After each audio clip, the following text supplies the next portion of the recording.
now for how Republicans in Congress are viewing the new president and his agenda.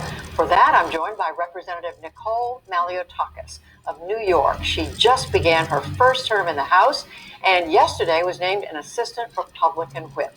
Representative Maliotakis, thank you so much for joining us. You're joining us from your home city, Staten Island, New York. I assume you did watch and listen to the inaugural ceremony today. Tell us what you thought of what you saw and what you heard. Yeah, unfortunately, I couldn't make it back in time to Washington to complete the required health screening to attend in person, but I went home. And look, I was very open-minded. I'm going into this with an open mind. I want to work with everyone and anyone who will put America first and help us overcome this pandemic, get our economy back on track, and restore what we lost over the last several months. I certainly believe that when Joe Biden says he wants to bring this country together, that he means it.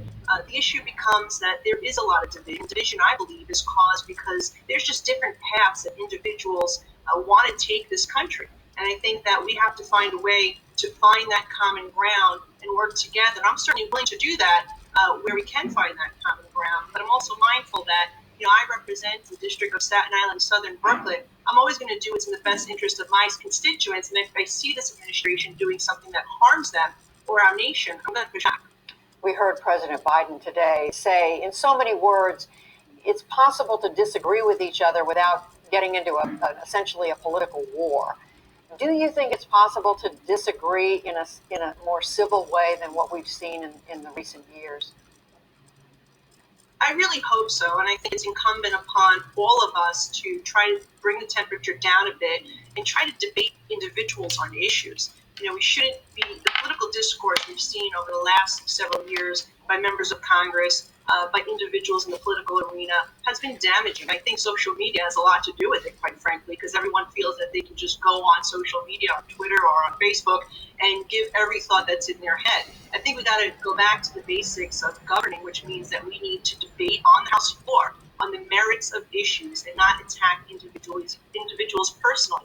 I think where Joe Biden has an opportunity to work with the Republican members of Congress is by looking for ways to find that center, that middle ground that puts America first, not to allow the socialist squad, individuals like Alexandria Ocasio-Cortez, who have an extreme agenda for our nation, who fundamentally want to change our nation towards socialism, to take control. And with the margin being so close between majority and minority in the House of Representatives, he does have that opportunity to work with Republicans and to push forward an agenda when it comes to infrastructure and transportation and making those necessary improvements to getting our economy back on track, to bringing a lot of our production home from places like China, and making sure that we are actually working diligently to distribute this vaccine as quickly as possible and push states like ours in New York to reopen its economy and get people back to work.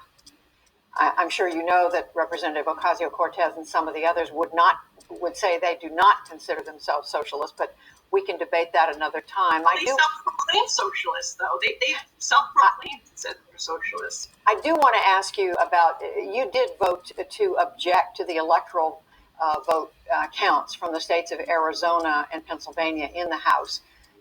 Do you consider Joe Biden legitimately elected as president? Joe Biden had more electoral votes than just Arizona and Pennsylvania. And with the certification that took place that day and with the swearing in today, he is the legitimate president, and we must do the best to find common ground together. I do believe, though, that there are certain irregularities that existed in our election system. We need to make sure that we solidify the integrity of this system.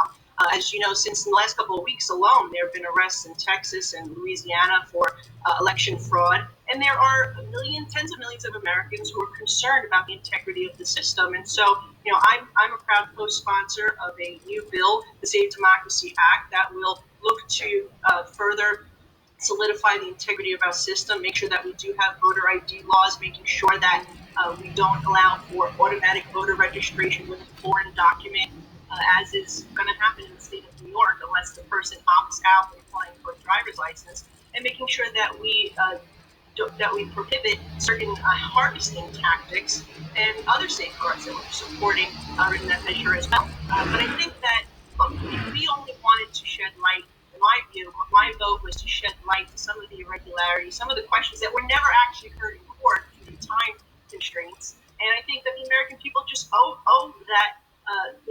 We owe it to them to prove that our election system is safeguarded and any of these concerns are addressed. My reading of it is that people don't object to further investigation, but that so far there's been no evidence of any significant amount of fraud. But finally, I do want to ask you about President Biden's proposal, additional $1,400 in pandemic relief, direct payments to people, other measures to try to give an immediate boost to the economy. Are you in favor of that?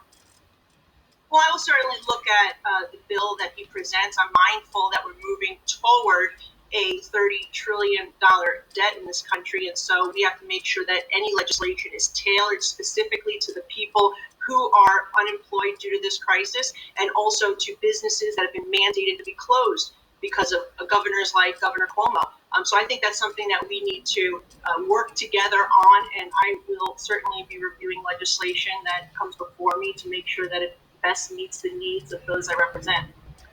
Representative Nicole Maliotakis, newly elected from the state of New York. Congratulations on your election, and thank you so much for joining us. Thank you.